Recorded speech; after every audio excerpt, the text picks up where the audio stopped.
que estão em 1 João capítulo 4. 1 João capítulo 4.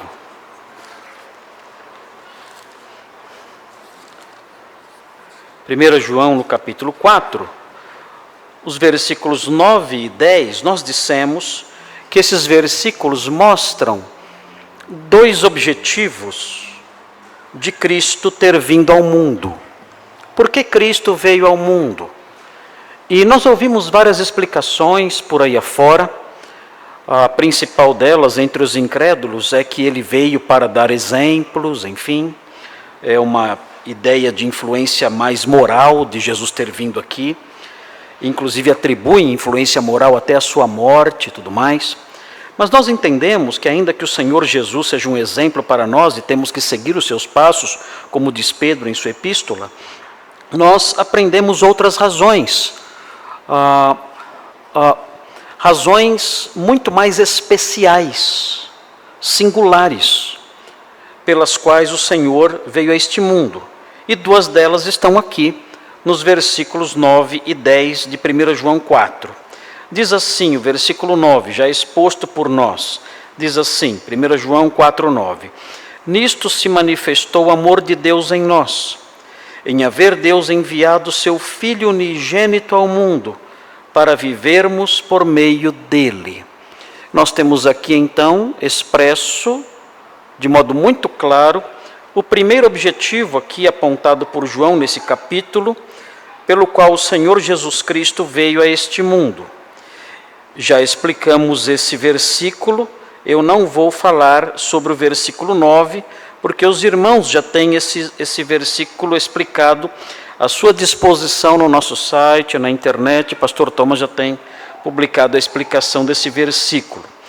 E vem agora o versículo 10, que diz assim: nisto consiste o amor, não em que nós tenhamos amado a Deus, mas em que Ele nos amou e enviou o seu Filho como propiciação pelos nossos pecados. Então aqui nós temos o segundo objetivo, mencionado por João nesses dois versículos, pelos quais Jesus Cristo veio ao mundo. O primeiro deles, como já mencionamos no domingo passado, ele veio para vivermos por meio dele. Isso é dito expressamente por João nesse versículo.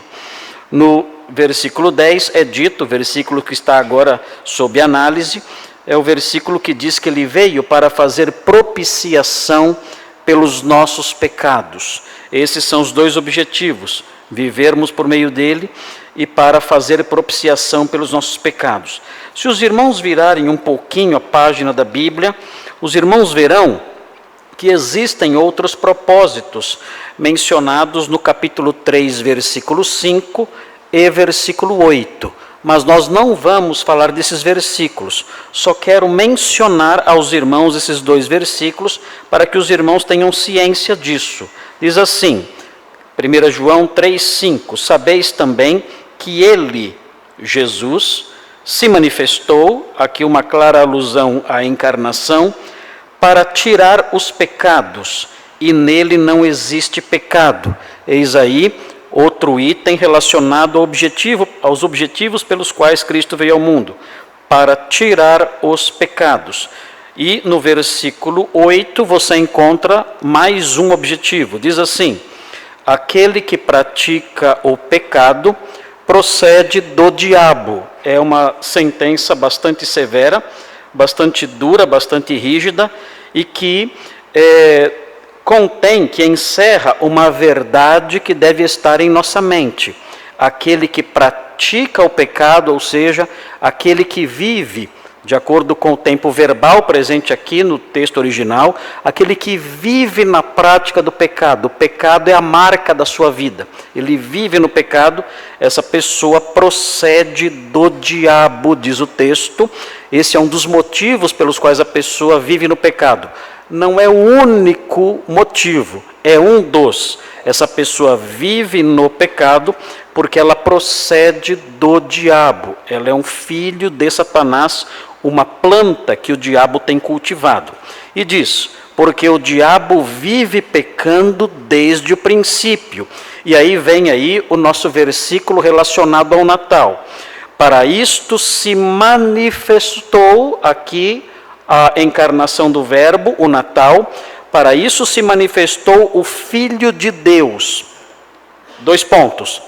Para destruir as obras do diabo. Esse é um outro objetivo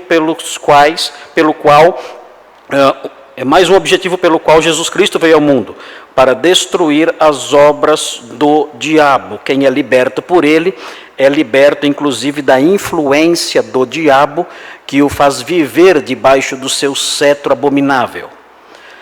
Mas estamos olhando para o capítulo 4, versículo 10. E eu quero que os irmãos observem com atenção o que diz esse versículo. É um versículo simples, fácil de entender, mas eu quero destacar algumas verdades. Depois que eu terminar, nós vamos fazer uma oração. Depois da oração vamos cantar um hino e estaremos despedidos. Poderemos ir para as nossas casas, para as nossas celebrações de Natal em família.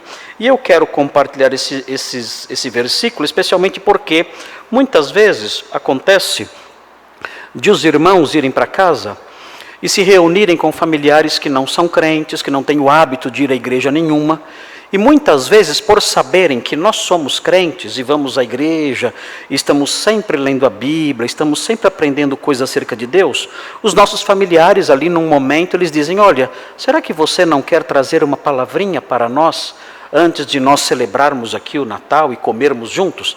Às vezes os incrédulos fazem isso, nós não entendemos ao certo por que eles fazem isso, porque logo depois eles começam a comer e a beber e esquecem tudo, qualquer coisa relacionada ao sentido real do Natal. Mas algumas vezes eles fazem isso, eles dizem: será que você não poderia dar uma palavrinha para a família, você que está sempre indo à igreja e que lê tanto a Bíblia, você que tem uma ligação, eles falam, né? Você que tem uma ligação especial com Deus, você não quer dar uma palavrinha? E às vezes nós somos pegos de surpresa. Então, com essa breve reflexão, eu quero deixar os irmãos preparados para, caso queiram usar isso para dizer ali aos seus familiares, compartilhar com seus familiares incrédulos.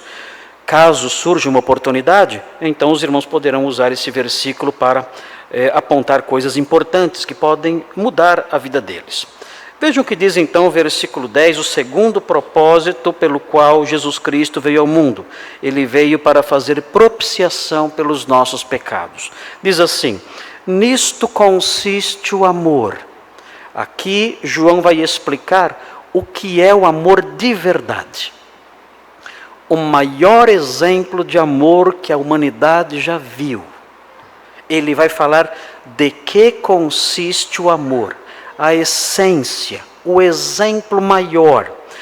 Tudo que pode haver no amor está contido nisso que será dito agora. Mas antes ele faz uma ressalva, ele diz: nisto consiste o amor, não em que nós tenhamos amado a Deus. Essa declaração é extremamente pesada. João está dizendo: olha, nós, no nosso tempo de incredulidade, nós, quando vivíamos aí, regidos pelas nossas paixões e pelos nossos pensamentos, sem o Espírito Santo habitando em nós, nós sabemos, Paulo diz, que o amor de Deus é derramado em nossos corações agora. Ou nós poderíamos traduzir esse versículo dizendo: o amor a Deus é derramado em nossos corações agora. Isso é gramaticalmente perfeitamente possível na tradução desse texto. O amor de Deus é derramado, ou o amor a Deus é derramado em nossos corações. Isso aconteceu por causa do Espírito Santo que em nós habita, mas antes disso acontecer, nós não amávamos a Deus. Não tínhamos amor nenhum por Ele. O que acontecia era exatamente o contrário. E o apóstolo Paulo, assim como João, destaca isso, se os irmãos olharem, num texto extremamente conhecido, que os irmãos já leram dezenas de vezes, e que diz isso com todas as letras. Vejam o que diz Romanos no capítulo 3. Observem, capítulo 3 de Romanos, versículo 10. É uma fotografia, um raio-x do coração do homem em relação a Deus. E diz assim o texto, Romanos 3:10, diz assim: como está escrito, não há justo nenhum sequer. E ele prossegue, não há quem entenda, não há quem busque a Deus. Eles não amam, os homens incrédulos não amam a Deus e não o buscam. Talvez eles sintam ali um desejo de fazer alguma súplica quando estão passando por dias difíceis. Isso acontece, mas é apenas um espasmo. É apenas um pequeno tremor ali que acontece com aquela pessoa que está em estado de coma, num coma espiritual. Ele tem ali algum espasmo, algum tremor e logo isso passa. Ele só sente esse desejo por Deus quando ele acha que Deus pode socorrê-lo em seus desesperos, em suas angústias, em seus problemas terríveis. Mas passando os problemas, ele já esquece tudo. E ele volta então a viver para si, sem buscar a Deus. O texto diz, não há quem entenda, há um problema intelectual na humanidade, eles não conseguem compreender porque o diabo cegou os seus olhos e o seu coração é um coração corrompido, não consegue assimilar o que é ensinado em termos de verdade e não há quem busque a Deus, diz o texto, todos se extraviaram. A uma se fizeram inúteis, não há quem faça o bem, não há nenhum sequer. As pessoas odeiam a Deus, as pessoas não buscam a Deus e as pessoas fogem da ética santa ensinada por Deus. Não há quem faça o bem, diz o texto. As pessoas detestam inclusive, odeiam inclusive a própria palavra de Deus. Elas se incomodam com ela. Há um texto que me chama muito a atenção no profeta Jeremias. Eu gostaria de chamar a atenção dos irmãos para esse texto em Jeremias. Veja na sua Bíblia, Jeremias no capítulo 6. Existe aqui, nesse capítulo de Jeremias, no versículo 10, existe algo interessante que é dito pelo profeta. Ele como que conhece o coração dos homens a quem ele pregava. E ele diz algo curioso aqui, que se perpetua ao longo da história no coração dos homens perversos. Homens perversos que eu estou falando aqui, não são necessariamente os homens que estão aí assaltando pessoas e matando pessoas, mas os homens que não amam a Deus, que não são transformados, perdoados por Ele. Diz assim, Jeremias 6:10, diz assim, Jeremias 6:10, diz assim esse versículo: a quem falarei e testemunharei para que ouçam? Eis que os seus ouvidos estão incircuncisos e não podem ouvir. Eis que a palavra do Senhor é para eles coisa vergonhosa. Não gostam dela. Esse é o sentimento das pessoas que não conhecem a Cristo. As pessoas em cujo coração não foi derramado pelo Espírito Santo o amor a Deus. Elas olham para a palavra de Deus e entendem que ela é coisa vergonhosa, algo baixo, desprezível. Eles não gostam dela. Eles não gostam de lê-la, eles não gostam de ouvi-la, eles não gostam de obedecê-la. Eles sentem vergonha dela e eles a desprezam. Essa é a realidade do homem sem Deus. Nós éramos assim. Nós vivíamos desse jeito, nós tínhamos esses sentimentos dentro de nós. Nós não buscávamos a Deus. Nós nos incomodávamos quando ouvíamos a sua palavra, nós queríamos nos cercar de mestres segundo as nossas cobiças, como diz Paulo. Isto sim, nós queríamos ouvir sermões que agradassem, que alisassem, que acariciassem o nosso ego e o nosso pecado. Nós queríamos ouvir sermões que falavam sobre prosperidade, riquezas, sucesso e o quanto Deus nos admira e nos aplaude e daria tudo para que nós dessemos uma chance para Ele. Nós gostávamos de ouvir essas bobagens, essas tolices, e não a palavra de Deus de verdade. Nós gostávamos de ter o nosso ego acariciado, aplaudido. Nós gostávamos dessas coisas. Palha, vento, mentiras. O diabo, que era o nosso Senhor e o nosso Pai, o diabo, que era o nosso mestre, nos dirigia nesses caminhos, por essas veredas, e alimentava esses sentimentos em nós. Nós não amávamos a Deus. Nós não amávamos a Deus. Era o contrário. Quando nós ouvíamos falar desse Deus aqui, do Deus verdadeiro, do Deus de Isaías, do Deus de Jeremias, do Deus dos apóstolos, quando ouvíamos falar dele, nós não gostávamos. Isso nos incomodava. Nós não tínhamos amor por ele. Mas vejam, o texto fala o que aconteceu. O texto diz assim, voltando para 1 João, no capítulo 4, no versículo 10. O texto fala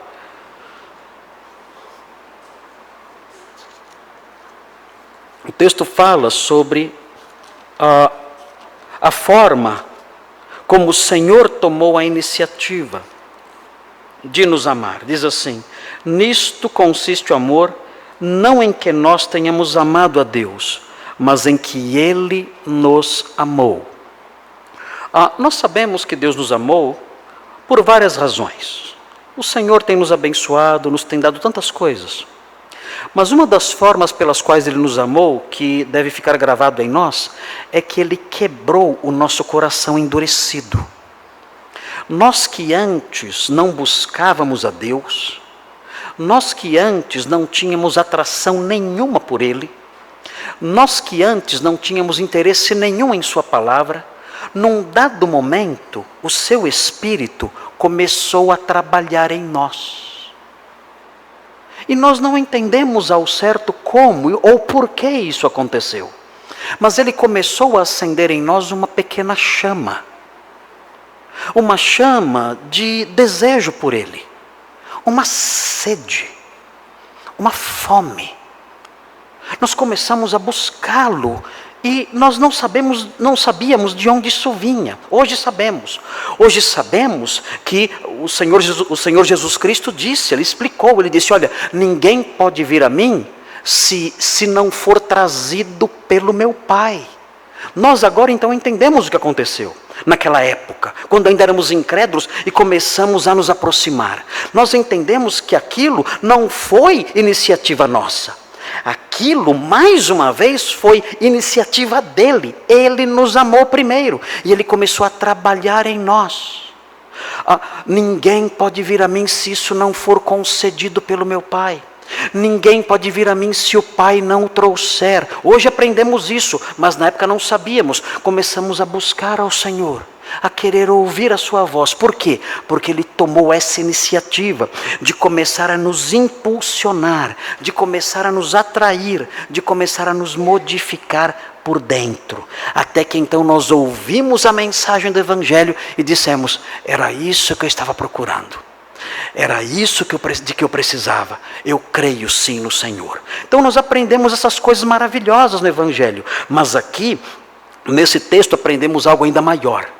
Dizendo: olha, o amor de Deus, a sua expressão maior, a sua expressão em que toda a sua essência, se assim podemos dizer, se manifesta ali nesse ato, está aqui. Não no fato do Senhor nos conceder todas as coisas, não no fato do Senhor nos chamar antes ainda de sermos crentes e nos preparar o coração para receber o Evangelho, não, em nada disso. A essência maior, ainda que essas coisas sejam provas grandiosas do seu amor, a essência maior, a expressão maior do seu amor por nós está no fato de que Ele enviou o seu Filho como propiciação pelos nossos pecados.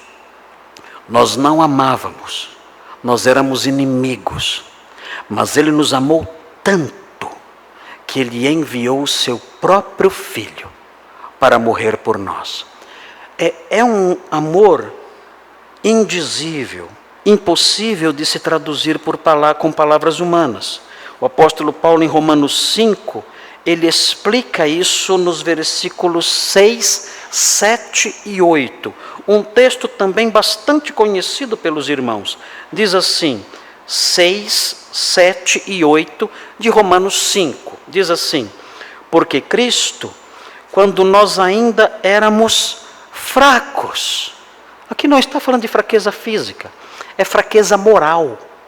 Nós éramos doentes. A palavra traduzida aqui como fraco, é a palavra que também é traduzida como doentes. Nós estávamos doentes espiritualmente. E mesmo sendo doentes moralmente doentes, moralmente fragilizados, nós éramos doentes no campo moral e no campo espiritual. Mesmo assim, ainda sendo doentes, Cristo morreu a seu tempo pelos ímpios. O texto fala, nós não éramos só doentes e fracos, nós éramos também ímpios. No domingo à noite, nós vamos aprender, mais uma vez, por força do texto que vamos explicar, nós vamos aprender mais uma vez o que significa ímpio. A palavra ímpio na Bíblia, ou impiedade, asebeia, como está no texto grego, significa alguém que é irreverente, é alguém que despreza Deus e as suas coisas. Esse é o ímpio, ele é irreverente. Tudo que é de Deus, tudo que se relaciona a Deus e o próprio Deus, é considerado por ele como algo que merece zombaria. O ímpio é assim, ele zomba de Deus e das suas coisas. O texto fala que Cristo morreu pelos ímpios. Ele morreu por pessoas que zombavam dele e das suas coisas, da sua palavra, do seu povo, da sua obra.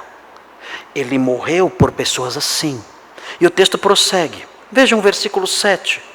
Dificilmente alguém morreria por um justo. E é verdade.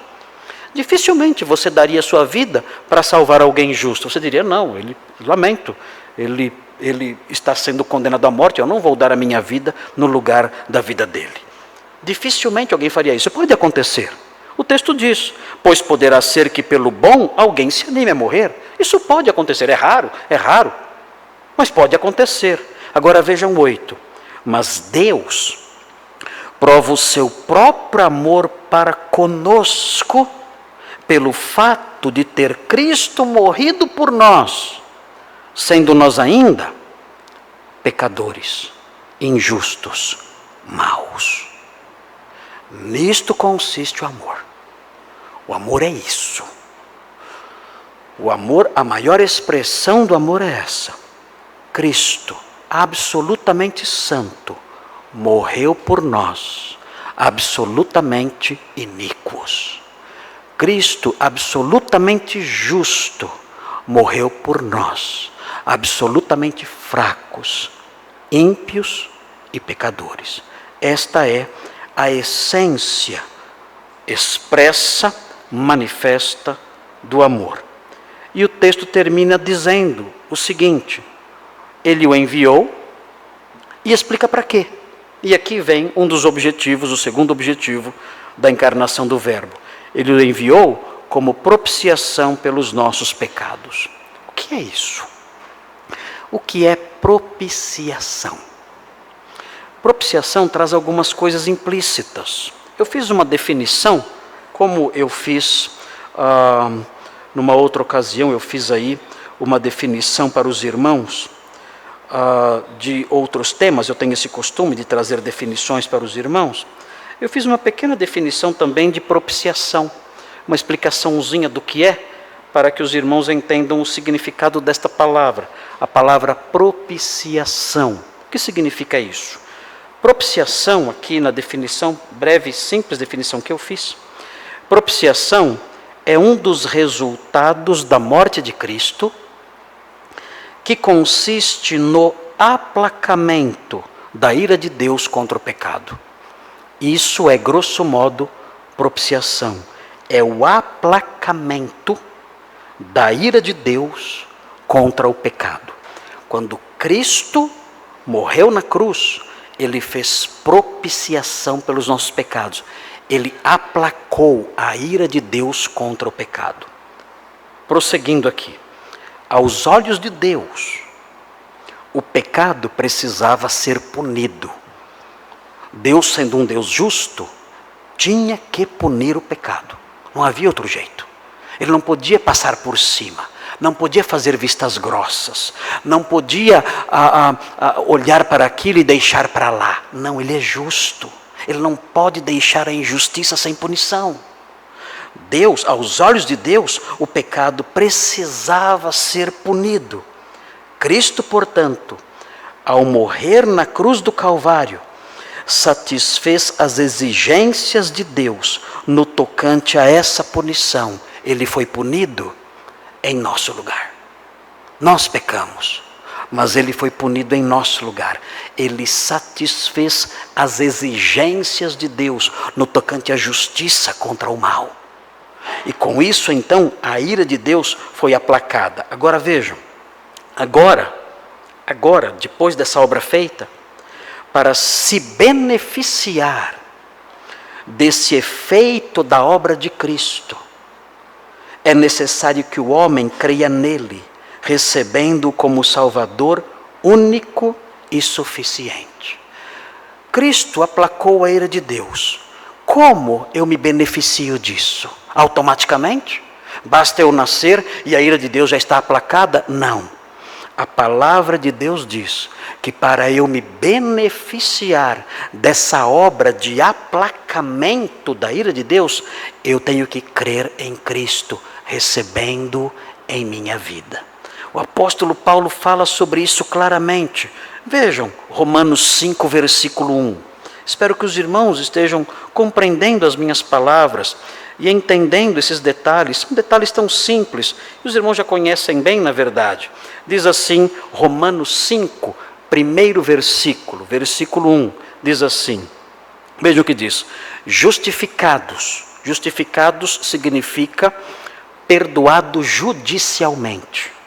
Justificados, pois, mediante a fé em Cristo, o texto diz, temos paz com Deus, por meio de nosso Senhor Jesus Cristo. Ele não está mais irado conosco. Por quê? Porque nós fomos justificados como? Mediante a fé. Nós cremos em Cristo e então a sua obra propiciatória, que apaziguou Deus, é aplicada a nós. Deus que estava irado conosco, a sua ira é aplacada, porque Cristo morreu e quando nós cremos, esse benefício é aplicado a nós. Vejam capítulo 8. Vejam capítulo 8, primeiro versículo. Muito fácil de compreender, muito conhecido também. Diz assim, agora pois, já nenhuma condenação há. Para quem? O texto diz, para os que estão em Cristo Jesus. Deus desviou a sua ira de todos aqueles que creram em Cristo. Cristo realizou uma obra propiciatória. Quando eu creio nele, eu passo a estar nele, ligado a ele pela fé. E com isso, nenhuma condenação mais resta sobre mim. E se eu não crer? O que acontece? Se eu não crer, o mesmo João explica o que acontece. No capítulo 3 do seu evangelho, não de 1 João, mas do evangelho de João, no capítulo 3, o próprio João narra aqui o que acontece, transcrevendo aqui as palavras de João Batista. O que acontece se eu não crer em Cristo? Deus está irado contra a humanidade. Ele enviou seu Filho para apaziguar essa ira. Agora quem crê é beneficiado por essa obra de apaziguamento. E se eu não crer? Como essa obra de apaziguamento se aplica a mim? A resposta bíblica é: a obra de Cristo de apaziguamento de Deus Se você não crê em Cristo, não se aplica a você. Vejam, João 3, versículo 36. Todos gostam de João 3,16, mas ninguém gosta de João 3,36. Todos decoram João 3,16, mas ninguém tem coragem de decorar João 3,36. Os dois são verdade e devemos valorizar os dois. Vejam o que diz João 3,36. Diz assim: por isso, quem crê no Filho tem a vida eterna. O que, todavia, se mantém rebelde contra o Filho, não verá a vida. E veja o final. Veja o final do versículo. Diz assim: mas sobre ele permanece a ira de Deus. Aquele que não crê no Filho, a ira de Deus permanece sobre essa pessoa. A obra propiciatória de Jesus na cruz, a obra apaziguadora do Senhor naquela cruz, não se aplica a essa pessoa. De nada vale para essa pessoa o fato de Cristo ter morrido naquela cruz. Não se aplica a ela nenhum benefício. E a ira de Deus, como uma espada, pende continuamente, todos os dias, sobre a cabeça daquela pessoa. Ela vive debaixo da ira de Deus. Ela se levanta pela manhã e a ira de Deus paira sobre ela. E ela vai para o seu trabalho, paga suas contas, paga suas dívidas, faz ali a sua academia, vai para a sua escola, a sua faculdade, chega em casa, encontra seus irmãos, seus parentes, sua esposa, seus filhos, e os abraça e os beija. E em todos esses atos há sobre ele uma espada, a espada da ira de Deus pendendo sobre ele. Ele vai hoje para as suas festividades de Natal. Ele vai comer ali o seu banquete de Natal junto com seus queridos. Ele vai celebrar, comer, beber e se alegrar. Ele não sabe, a espada da ira de Deus está pendendo sobre a sua cabeça. A ira de Deus sobre ele permanece. Por que Cristo veio ao mundo?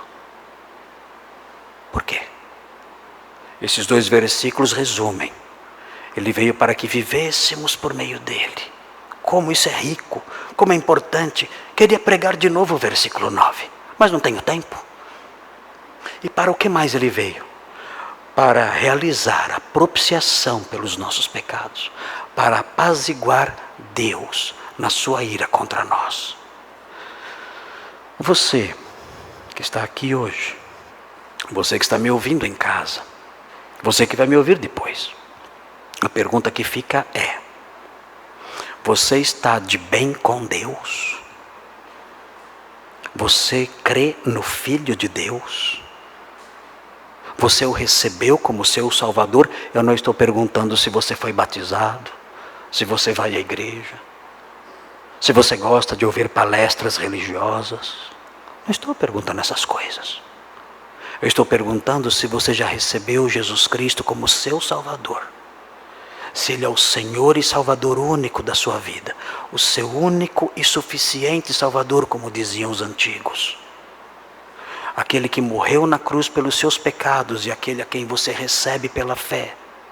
Como Senhor e Salvador, em quem você confia única e exclusivamente para a obtenção da vida eterna. Você já o recebeu, você já invocou o seu nome dizendo: Senhor, eu creio no Senhor.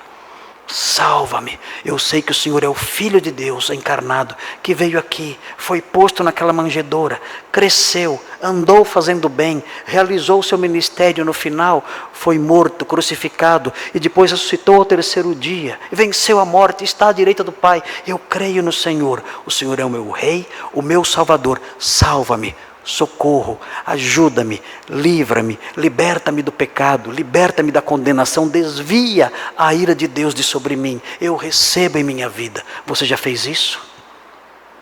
Se você não crê em Jesus Cristo, ao ponto de invocar o seu nome, ao ponto de recebê-lo como seu único e suficiente Salvador, a obra propiciatória de Cristo não se aplica a você. A a ira de Deus ainda permanece pairando como uma lâmina terrível sobre a sua cabeça. E a Bíblia diz que um dia essa lâmina descerá. Não há como fugir dela. Sem crer em Cristo, não há como fugir dela. Receba o Senhor em sua vida hoje e faça do seu Natal uma data realmente especial. Vamos orar.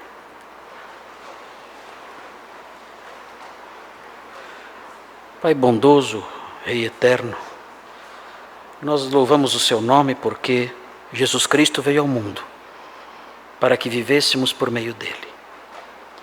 E ele veio ao mundo para fazer propiciação pelos nossos pecados. Obrigado por essa obra tão grande, tão rica. Pedimos, ó Deus, que o Senhor infunda em nós gratidão e louvor e uma vida de serviço e de adoração genuínos,